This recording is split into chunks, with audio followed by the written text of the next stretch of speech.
Hey there, AfterBuzzers. Welcome to The Profit. It's time, and when it rains, it pours. Find out what I'm talking about next. You're tuning into the destination for TV superfan discussion, AfterBuzz TV. And now, let the buzz begin. Hey, it's Chicago here tonight, and there's a reason, there's a method to our madness here with this music. This is from Chicago AfterBuzzers. Welcome to The Profit After Show. I'm Chris Howard, your host, and I'm thrilled to be here with you. You can reach out to me on Twitter and Instagram at Chris Howard Live, and over here to my left we have the one, the only, the lovely Katerina Cozias. Hey everyone, welcome. Thank you for joining us. And yes, it was raining in today's episode. You can catch me, rain or shine, on social media shine. at Katerina Cozias. Oh, did I tell you I got it fixed? You got fixed? My Twitter. Oh. My Twitter. I'm thinking of a cat or something. I know some of you have been following us fixed. for a while. So I had this Twitter issue where Twitter just decided to block my account. I had to get a whole new Twitter set up, had a whole new one set up. Took them 3 months to unlock my original account. I don't know what happened. That's insane. But it finally, last week, unlocked itself. So I'm not even sure what Twitter handle we're showing here, but I do have 2 now. So whatever's showing, you can hit me up on that. Do you know what, Katerina Cozias? Yes. Do you know what? What? At one time, years ago, they did not have Twitter problems. Oh my God. Can we go back to that time? And I think they have a new medication for it too. Like if you have Twitter problems, you can find out about the medication. Reach out to Katerina Cozias. That's right. And she will help to anesthetize you or to. I know what it's like, people. I know what it's like. So what's the Twitter handle? I didn't even. So get the that. Twitter handle. Well, now I have 2, but I'd like to go back to my original Twitter handle. Okay. Which is at Katerina Cozias. It makes sense. Now, if you're seeing at Cozias Katerina, that's okay, because now I have 2. Yeah, I get like at Cat Cause. At Cat Cause, at K. Or Kaz. At Kaz. Cause. Yeah, I like it. Have to talk. All right, Katerina Cozias. That's cool. Any global stuff to gab about here as we start our... You know, globally, there's a lot going on in the world. Basically, the big thing that hit everyone's radar this week was, again, more fighting in Syria, yada, yada, yada. I don't want to yada, yada over that. There was but fighting in the Middle East? Yeah, so the U.S. and Russia were trying to have a ceasefire. That didn't happen. Really tragic, though. There was a bombing on a UN convoy. 12 people, UN relief workers, were hit by Syria. bombings. Yeah, so not a great day in the world today. No. But we're happy to be here. I don't know, for any of you in Los Angeles, did you feel the earthquake last night? I feel the earth move under my feet. I feel the sky tumbling down. No, that's a song, actually. I feel the earth. No, I did. Actually, I did. I thought I did feel something, as a matter of fact. Did you? I my felt dogs something. freaked out. Yes. Yeah. Very tiny, very minor. Huh. So the globe is moving. Speaking of earth-shaking moments, how about this episode of The Profit here tonight? But we had the Honest Food Company. This is a catering company. And Marcus, as always, is going in to turn around the tables that makes sense for a catering company. Tables, very catering. nice. Yeah, just think of it. But hey, thank you so much. Thank you very much. You're a beautiful audience. I just want to continue and get that peanut butter and nana sandwich mama's made. You sing it, Elvis. Yeah. So lemonade, that cool, refreshing.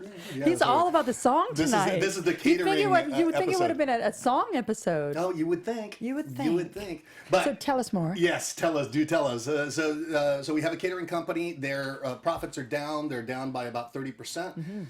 Successful company that is being built up by Mr. Tad. In the Chicago area. In the Chicago Hence our area. opening song. Well, tell me about that, Katerina. Yes. So let's talk about that a little bit. Right. Why do you think Marcus picked this company in the Chicago area? All right, so a couple of reasons. 1, Marcus is originally from Chicago, for those of you who may not know. And 2, Not as from the we musical, know, from the place. From the place.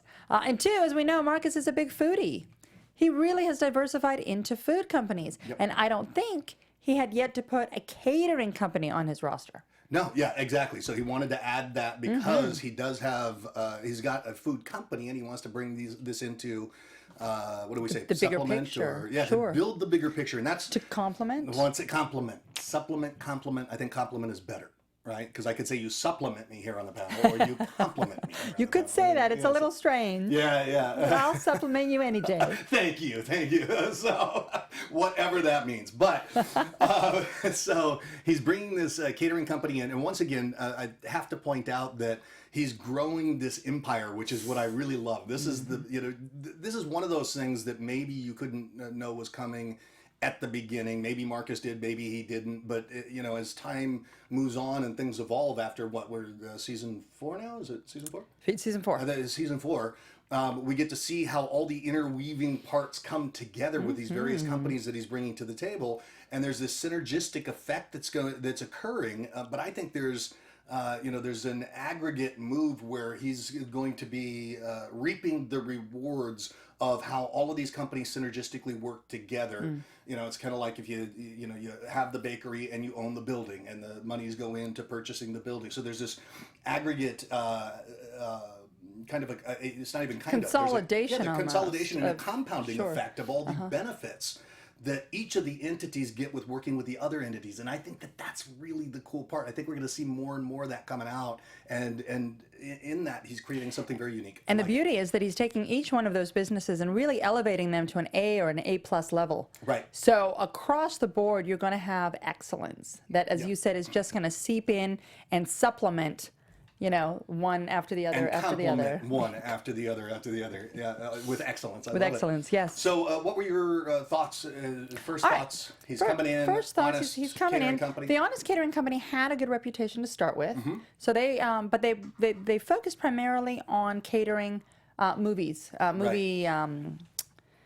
film production sets. So 80% of their revenue was derived from doing craft we call it craft services, but I don't know if craft comes from a name of, it's almost like a Xerox. I don't know if that originally came from, but it's called craft services everywhere in the world, I think, when you do movie production. Catering movie production, yeah. Because one of the first questions Marcus asked was, how much of your revenue is coming from corporate events, corporate lunches, corporate, and he said, well, not a lot. 80% is coming from film production. From the film production. And Marcus sort of scratched his head because Chicago is a big financial center. Yeah, you would think that there would be a lot of different events, although I get being in the niche of film and how different that is, because the way that you would market to film seems to me to be entirely different than the way that you would market to corporate events. Why? Because of where people would search for caterers. It's going to be, I would imagine that you have to ask yourself the question, where are people going to go and seek this information out? Where's the pool of hungry fish that people are looking to drop their fishing line into? And for me, the film business is kind of a beast in and of itself, where there's where are, and whoever purchases, where are these producers going to purchase their craft services or find their craft services? I would think that it wouldn't be in the same places that businesses would. I could be wrong, but I would think that. So, for me, when he said that, when he was saying we're going to go and we're going to look for business in places other than finance, because we both get that we don't want to get all of our revenue from one source. Right. You don't want to put all your eggs in one basket. That's for sure. Yeah. So we understand that. But when Marcus said that they were going to diversify from film, I got a little worried because I thought, you know what, film seems like it's a unique beast. I'm concerned that they don't know how to market to these other areas. So I was concerned about that. And interestingly enough, he found a way to diversify without going and looking to drum up business from corporate, corporate America.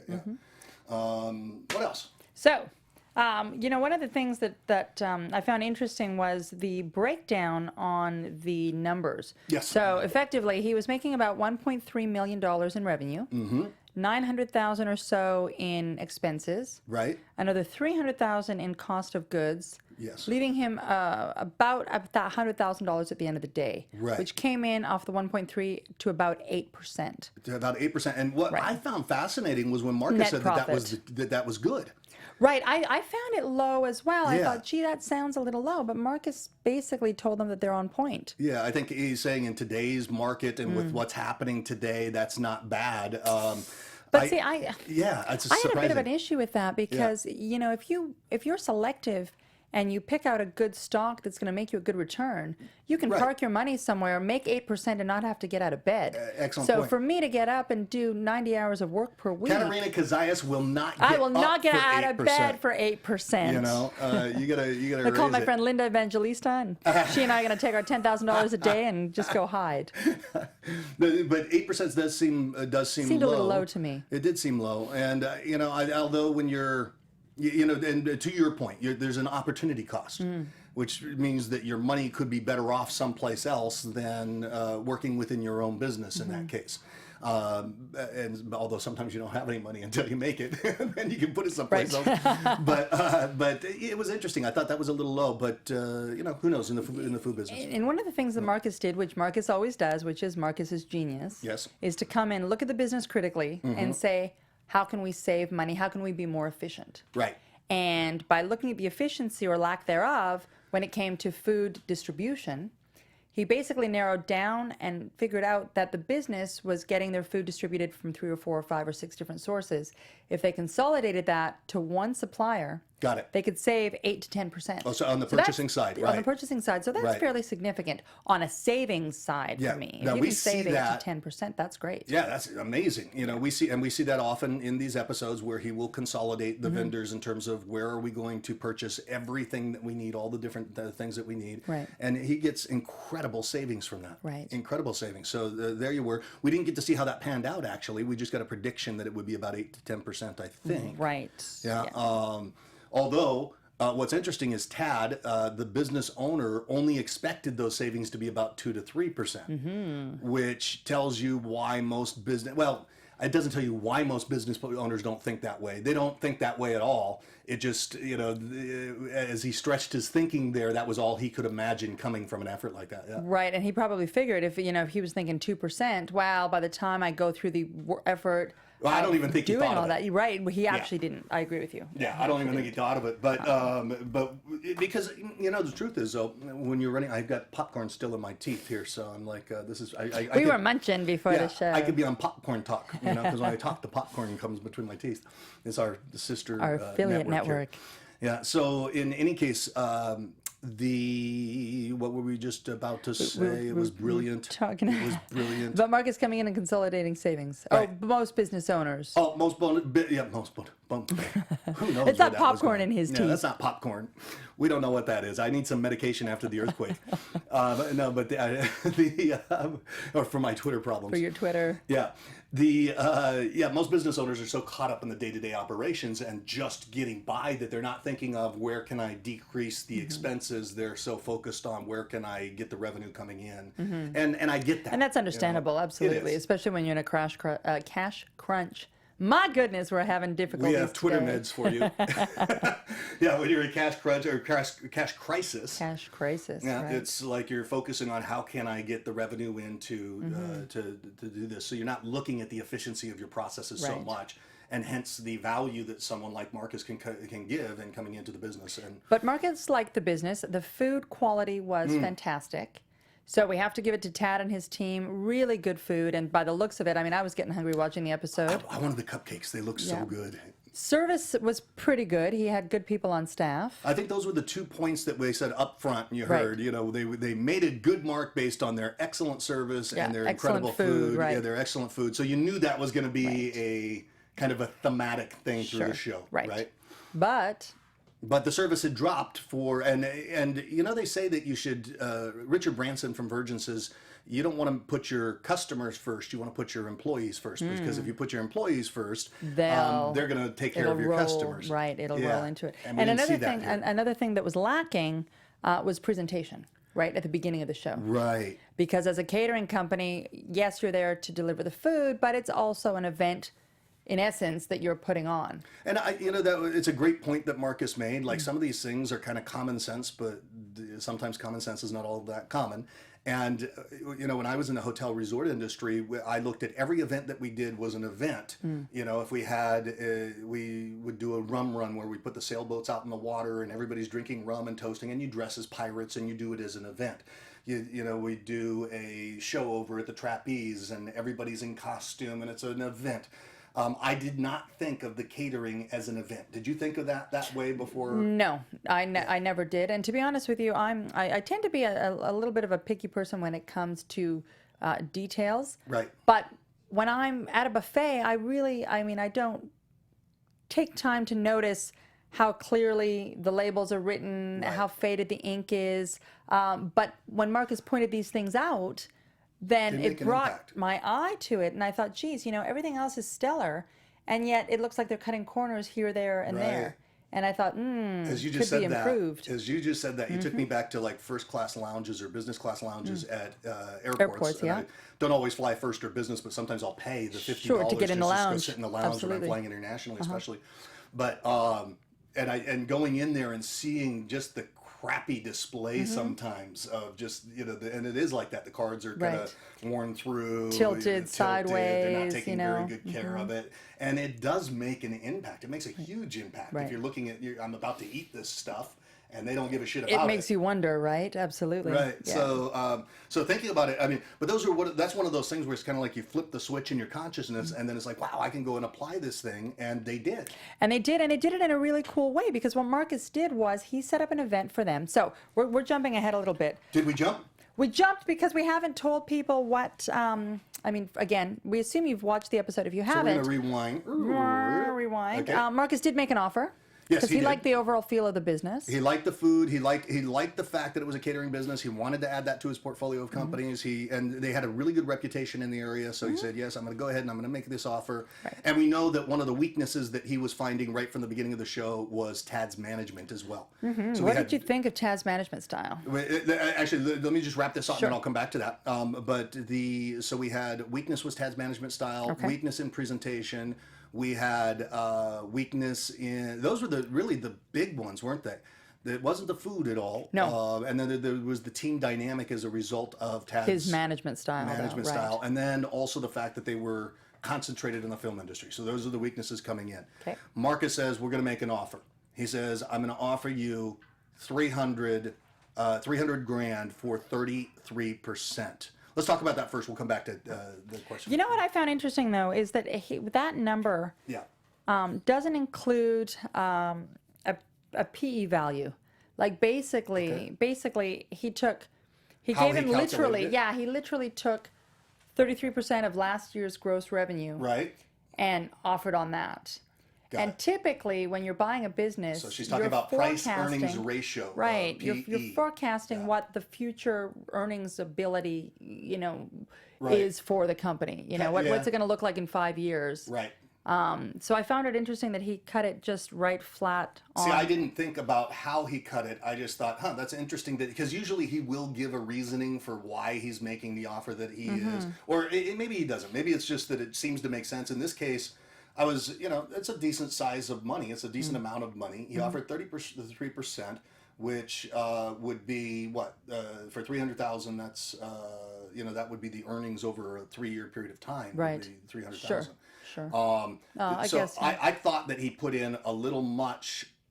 It just seemed like a nice offer. It seemed like a nice offer. Yeah, it was a healthy offer. It seemed like a nice offer. I thought, wow, and I guess the reason was they didn't have any immediate needs. He had $10K in the bank. It's not stellar. It's even not great at all. But he wasn't in a spiral downward where they were about to implode. And it was a nice offer, I think, even on being the receiver side, on Tad's side, because again, we've seen Marcus lately coming in with 50% offers. Right. I want to take 50% of your business. So he was quite generous to Tad, I think. I thought so too. Yeah. That's what I thought. Coming in at only 33% equity. 33%, because we haven't seen that as recent. And so I thought it was a great offer. I thought where we were going to have problems was Tad giving up control. Because he was such a micromanager. Yeah. He seemed like he was grappling with that, though, when the offer was made, and Marcus said to him, "Can you give up this control?" Right. And he choked on that yes. Yeah. I didn't hear a yes. Right. Yeah. He just kind of saw his hand go out, like, okay, can if I give have up to. control? What a question. Right. Yeah. But so Marcus comes in, he picks up 33% of the business. He says, I'm in 100% control, typical Marcus for the first little while. And you know what? Like I think in the first 2 seasons, he wasn't as adamant about that. But since he's become adamant about that, I think the show has transformed.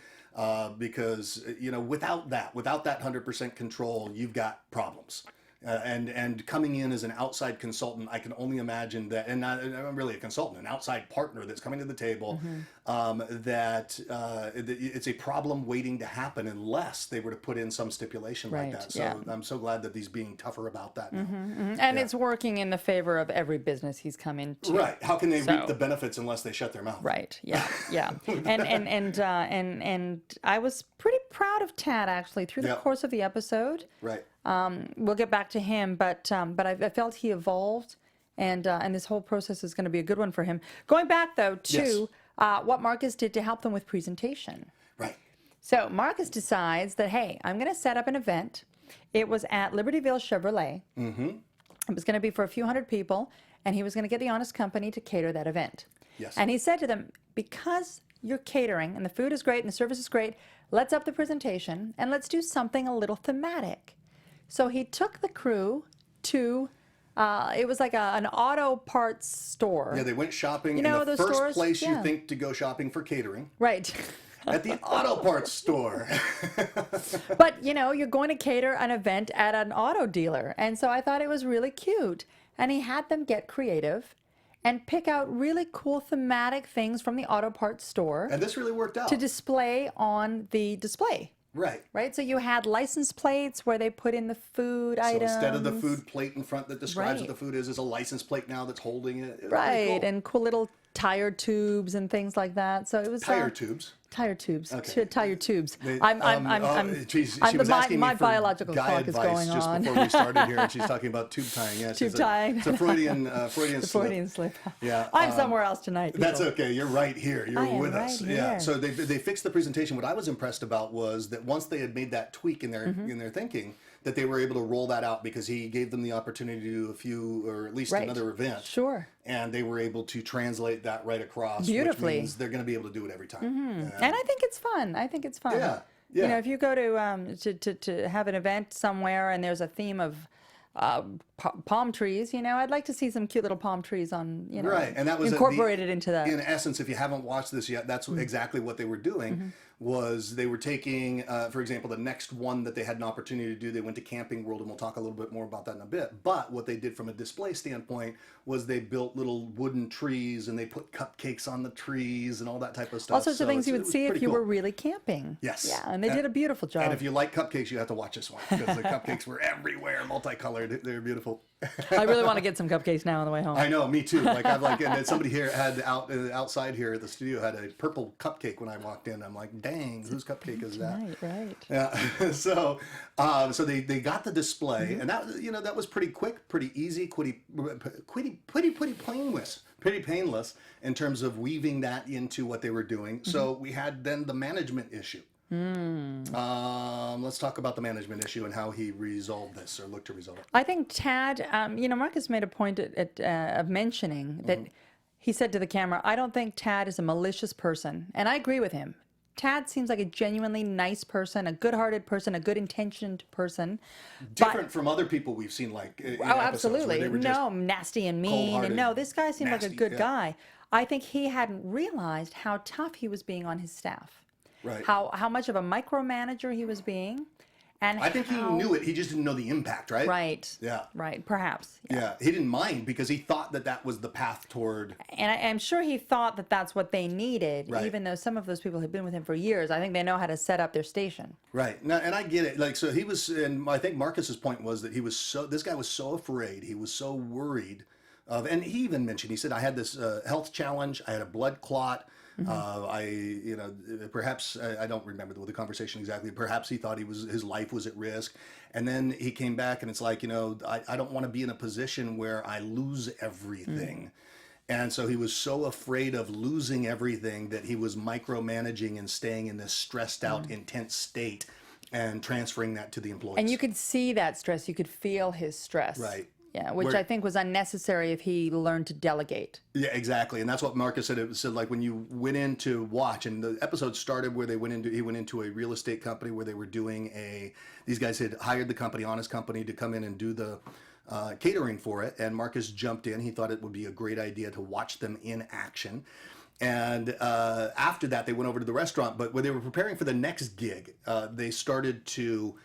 Marcus got behind the scenes to see how the preparation went, and he said it was like there was a switch that was flipped, and Tad, switched into Gestapo mode and started yelling at everybody. He even yelled at the tub of water. He's like, boil!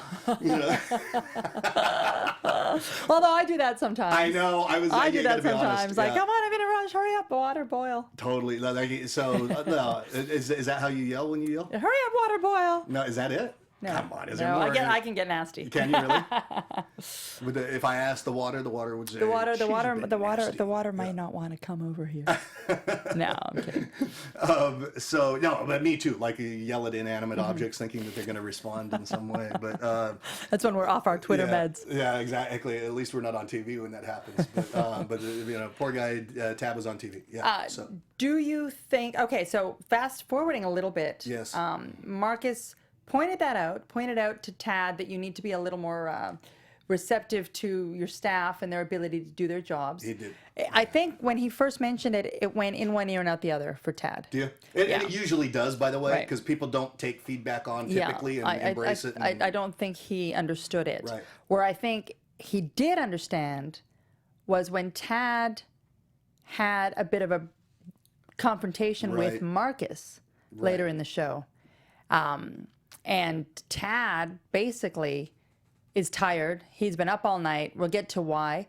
But he's tired. He's frustrated. You can tell us why. Marcus points out a few things. So they decide to go into the food truck business, which we've kind of flipped over, but we'll get back to that. That's all right. He finds a food truck in Minneapolis, somewhere with an M. Somewhere far. Yeah. Drives it all the way back, $50,000 for this food truck. Marcus is excited until they take it to the service station to make sure it's on point. Right. And they find out that there's anywhere from $5,000 to $6,000 to $7,000 worth of maintenance that needs to be done on this food truck because Tad had not taken it for an inspection before buying it. Right, which may sound small to some people. They go 50 grand and you're complaining about 6 or 7, but everything adds up. It adds up, and why add an extra 10% cost to something that you thought was done? Right. So Marcus sort of reams into him a little bit, understandable on Marcus's point, his side. But you saw Tad get very, very defensive.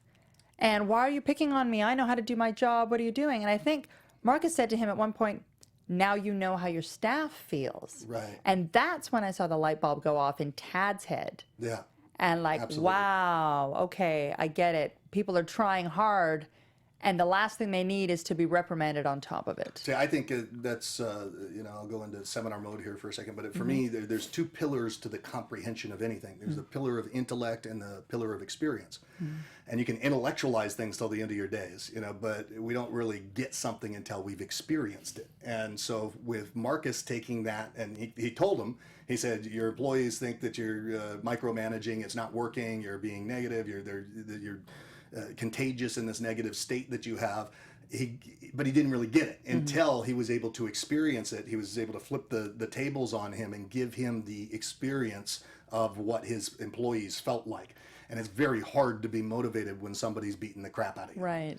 Yeah. So it was a good learning experience for him, and we saw an immediate change. So like you had said before, he wasn't a malicious guy. I think he was unaware. Know. Right. He was unaware. Yeah. He didn't know. What did you think of the whole food trucks deviation? Brilliant idea. So this is, you're saying taking a classic catering company, right, and opening it up to another branch of business was much more brilliant than going over to the corporate world. Right. Because if he went to the corporate world, I'm convinced that the marketing for corporate would have been entirely different than the marketing for the film industry. But by deviating into food trucks, they still get to keep their core competence, which is incredible food, and now add to that, augment that with the presentation, augment that with the service that becomes kind of their trademark thing.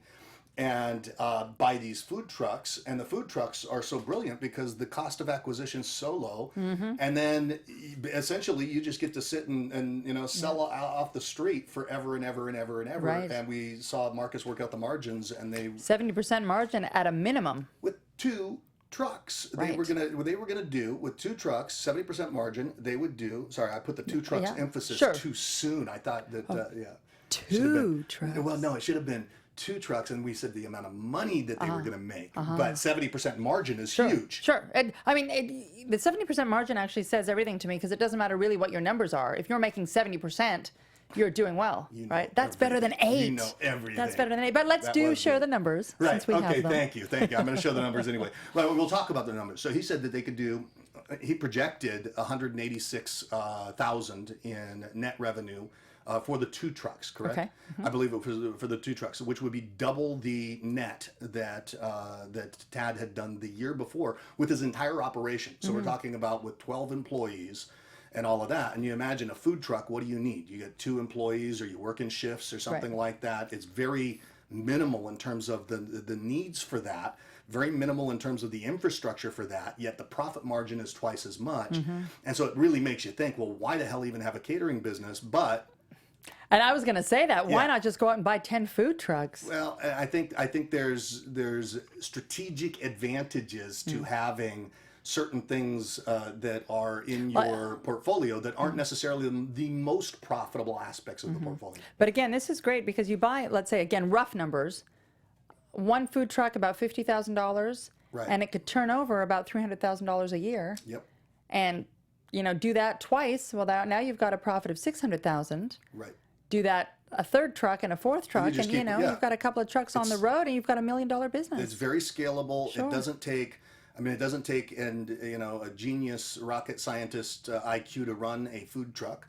It takes people skills, obviously, and those types of things. But it doesn't. You don't need to school somebody and send them to college for multiple degrees and their doctorate to do it well. And going back to your point, I guess keeping the larger catering company is a good thing, because they've got the big kitchens where they can prep the food, they can store the food, they can move the food. I think sometimes people don't recognize the value that goes beyond the net return on certain investments, and the strategic value of how it plays out if you have multiple investments in your portfolio. And they'll look to close down something simply because it has the lowest net profit or net return, but they didn't realize the synergistic effect it had with the other aspects of the portfolio. Because right here, and I just say that, I'm talking about as if I've been around the block, but in my own business, it worked that way.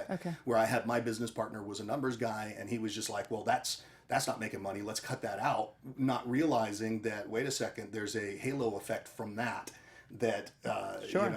induces or impacts and puts juice into the rest of what's happening. So it becomes necessary. Now, the 2 food trucks, what'd you think of the grilled cheese truck? I love them. What a great idea. I thought it was a fantastic idea. Yeah, that was so I missed that because I kind of tuned out for a second, and then I came back because I know he tasked them with what? Did you hear what the task was? He said, exactly? he said to them, let's get creative. You guys, meaning the team of 12, think of a theme. Think of themes for these trucks. And if you go out to food trucks, you see the guy that's selling the burritos, and then you're getting the Mediterranean food truck, the pizza food truck. Shish kebab. And so he said, okay, let's think of something that's going to be unique and cool, that's going to differentiate us. And they came up with a grilled cheese food truck. I don't even like grilled cheese that much, and I thought it was genius. I don't like, I have to avoid things like that, but I would totally go there and eat it. Right. And the truck looked so cool. The graphics were amazing. Who doesn't like grilled cheese? I mean, again, I don't like grilled cheese, and I would probably go to that truck. Totally. And yes, it did look really, really cool. I mean, it looked like you wanted to eat the truck. Yeah, it was great. The graphics. Like whoever did the graphics on that show, congratulations to you, because really nice job. And they then they did the other one that was the snow cone truck. Now I wonder. That one was a little odd to me. Yeah, I like it. I just wonder, are they going to sell as many snow cones? How much money are you going to make on snow cones? Yeah. I had that same thought. Food is different from, there's kind of the need to have and the like to have, and I think Although again, if you're talking colored ice, how much does colored ice cost you if you turn around and sell a cone for $4.50? There is the brilliance of Katerina Cozias. There you go. Yes. Big picture. No, but again, looking at the profit margin, right? Absolutely. What is your spread? I heard what are you putting into your pocket? You don't have to go on and on. We already got the brilliance. You don't have to emphasize it. I'm so brilliant. Yeah. When it comes to eating out and eating at things like food trucks, anyone could go home and make a grilled cheese. That's the thing. Is that how you think about it? That's what I think about when I pass a food truck and it sells grilled cheese, unless it's like grilled cheese bun on a delicious burger, or we have crazy dipping sauces for your grilled cheese, or like different variations of it, but like if it was like buy a grilled cheese or buy a snow cone, well, I can't go home and make a snow cone. What about like if you were walking point. down the street in Chicago and you were hungry and you saw a hot dog place and you saw the grilled cheese place, which one would you go to? I would never eat a street meat hot dog. Okay. That's the voice By of God, default. by the way. The voice of God. Thank so you, now God. you know God would never eat a street meat hot But dog. you do have a point, though. No. Yeah, that was a good point. Yeah, you got a point. So you're saying, essentially what you're saying is that it's an unusual... No, it's but a novelty. right, buy. and yeah. you know what, So exactly. it needs something to grasp you. Like, Right. if you're like Grill 'Em All is like a famous food truck, and like they're known for making ridiculous burgers like that have grilled cheese for buns. Oh, And wow. like they can have like a 3-car fleet because they've built their name, and now they put out tweets like, hey, we're on this corner, and people will line up to get their burgers. Huh. But like that's what like makes it a little bit more That's than what they're novelty, known and for. People are like, oh, dude, you have to have the burger with grilled cheese buns. But if you're like, oh, we sell grilled cheeses, well, like That what's actually so sounds special really about your good. grilled cheese? It's like, Right. well, we use all organic cheeses, or like we have They vegan had grilled some cheese, or, cool like, designs, but I hear something you. Like if you're like the hipster food truck that sells like, organic and health conscious, Vegan stuff, yeah, vegan right. grilled cheese kind of things, then I could see like there's your market and that's what you're going for. Right. You're parking in like the hip area of whatever beach town. Right. You're getting a line of those kind of people. But if if I'm walking down the street in Chicago and I see grilled cheese truck and then I see like a famous known restaurant, it's like I'm gonna go eat at the restaurant because it costs as much as it does to eat at the grilled cheese truck. And the worst thing about eating at food trucks is there's never anywhere to sit. I know.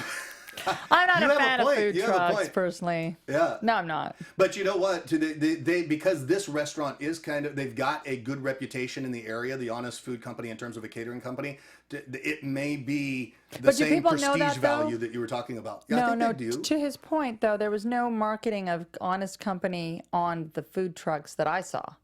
So True. if you were walking down the street, you saw So you saw no branding. I saw no was- branding that was yeah. going to make it evident to me, but perhaps We should contact them. We'll reach out to them and find out. And if anybody out. knows, and if you're watching Honest Food Company, let us know how your trucks are doing. We'd love to know. We'd love to know. Yeah, how it's happening from a financial perspective. Because that is interesting that they did choose to go with something that was a non-essential food item, and But it's funny not that- because I hadn't thought about it until he pointed it out. I had Right. the exact same experience today at lunch. Did you? So I ended up at a cute little French restaurant today at lunch. Right. And they've got this amazing, it's a French restaurant, but anyway, it was Caesar salad with anchovies that I love there.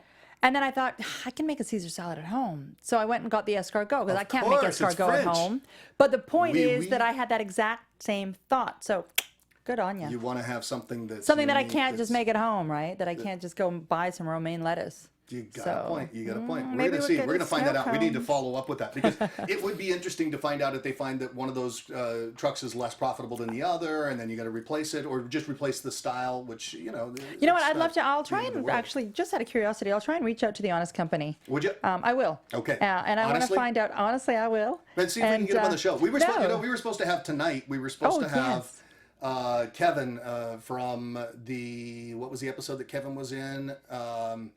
The soup, was it the soup? No. No. Supermarket, wasn't it? Yes. Yes, It was the supermarket. Yeah. So Kevin was supposed to come on here with the Stephanie, but I know they were checking the legals to make sure that there wasn't things that they couldn't talk about. So I hadn't heard back from him that's before funny. the show, so we didn't have him on tonight. Too but, bad. We'll look to do that. Well, I want to But get I more of the want to companies. find out. What I want to call the Honest Company about is to find out, as of right now, year to date, which of the two food trucks is making the bigger profit margin. Yeah. The snow cone truck or the grilled cheese truck. Okay. Just out of curiosity. So we can settle the debate once and for all. Right, and we'll come back to you with that information And next maybe week. God will eat a meaty hot dog at some point. Yeah.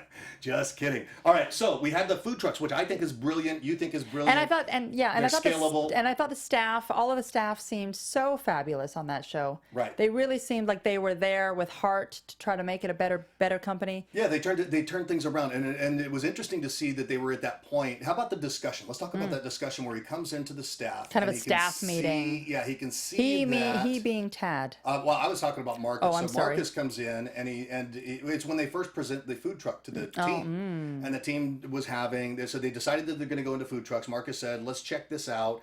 Tad was he had some reservations, and Marcus said, let's just go and look at these food trucks. They started having conversations with the people with the food trucks, which is a good first step, asking them about the amount of money that they make and how they're doing, how much it costs them to get into the business. And they did the numbers pretty quickly. Marcus knows the food truck business. It's not the first time that he's looked at food trucks. So, he's like 3 steps ahead on this. But when they go out there, talk about the food trucks, they decide they want to buy them. They've got $300,000 in the bank now. So with $50,000, they buy the first food truck.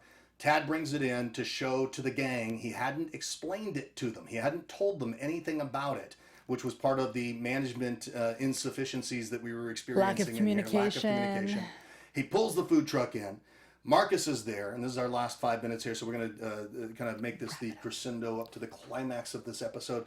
But Marcus is there, and there's this big, what do you call it, a mutiny on the team. Almost a mutiny. Right? Mutiny on the team.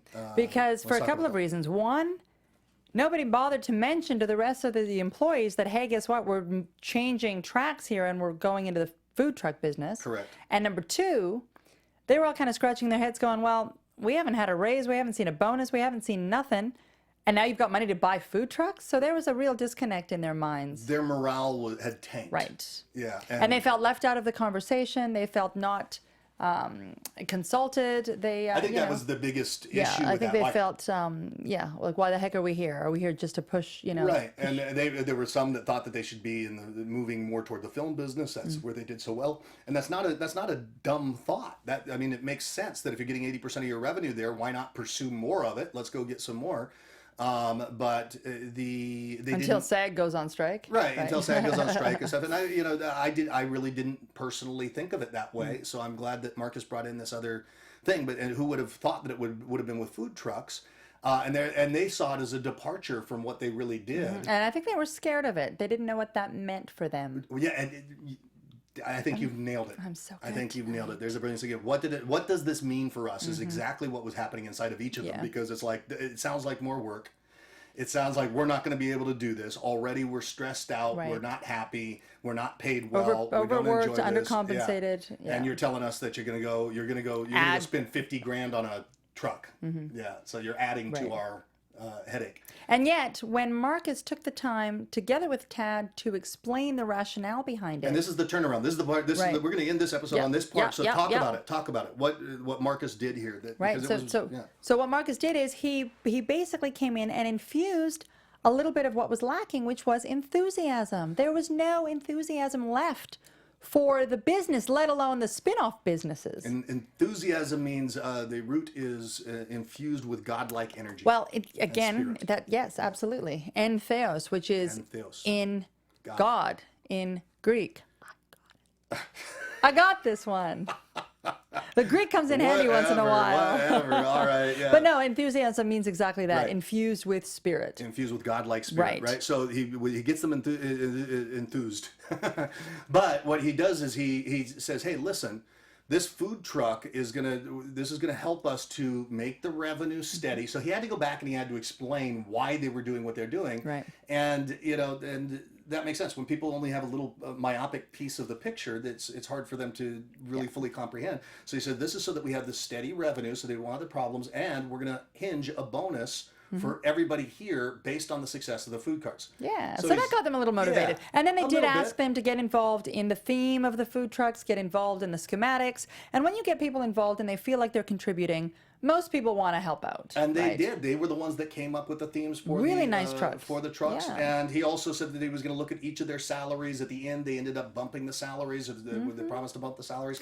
And what I liked about the way this show ended is we talked about the confrontation that Tad and Marcus had a little earlier. Right. Tad, when the light bulb went on about how he may have been treating his employees and how he could be treating them differently, he went back to the drawing board, had a bit of a staff meeting, and said, hey, I apologize for perhaps having been too hard on you. I apologize for my bit in the confusion and all of this. And I thought that was very stand-up of him. He took responsibility. And it seemed very sincere. And he really had to do something that let them know that he got it and something was going to happen. What was really impressive beyond that was that he actually implemented the changes and started being a good coach and saying, hey, you know, that's fantastic, great, what ideas do you have, and drawing things out. And see, I would submit that more important than the bonus or the raise for them was the shift in the atmosphere that was there. Of the morale. Yeah, we saw that. We saw morale. that change when he started saying, "Hey, that's it, good job, attaboy." When he started doing that, the whole spirit inside changed, and I think that made a greater impact than the money. What do you think? Absolutely. Yeah. So it's not all about the profit. No, it's not. Although we love it when it is. Yes, it is. It's all about the profit. All right. With that, we're gonna say over and out good night. But first, we have a couple of things to say. Remember to download the blah blah blah blah blah. Take my speaking course too. No, download the iTunes podcast so you can get this. You can get it intravenously drip fed to you. Sure. Make sure to put some stars on the video. We always like that. Put in any comments and start to interact with us here on these videos. We'd love to get your interaction. And we one more time as we say goodnight, Katerina Cozias. Katerina Cozias. You can tweet me at Katerina Cozias or Cozias Katerina. Do tweet me though. I'm on my meds. She solved her I can Twitter interact problems. with you. I'd love to chat with you before next week. But I will be coming back to you with details on this show. Do it. Yes. And I'm Chris Howard. As always, that hasn't changed. You can reach me at Chris Howard Live on Twitter and Instagram. I look forward to that. And go to legendarylivingdaily.com too. And with that, over and out. Have a good night. Ciao. We're out of here. We'll see you next week. From executive producers Maria Menounos, Kevin Undergaro, Phil Svitek, and the entire AfterBuzz TV staff, we would like to thank you for listening to the AfterBuzz TV network. To watch or listen to other after shows and post comments or questions, be sure to visit AfterBuzzTV.com. I'm Sir Richard Wentworth, and this has been a presentation of AfterBuzz TV. Buzz See you later. The views expressed herein are those of the hosts only and do not necessarily reflect the views of AfterBuzz TV or its owners or principals.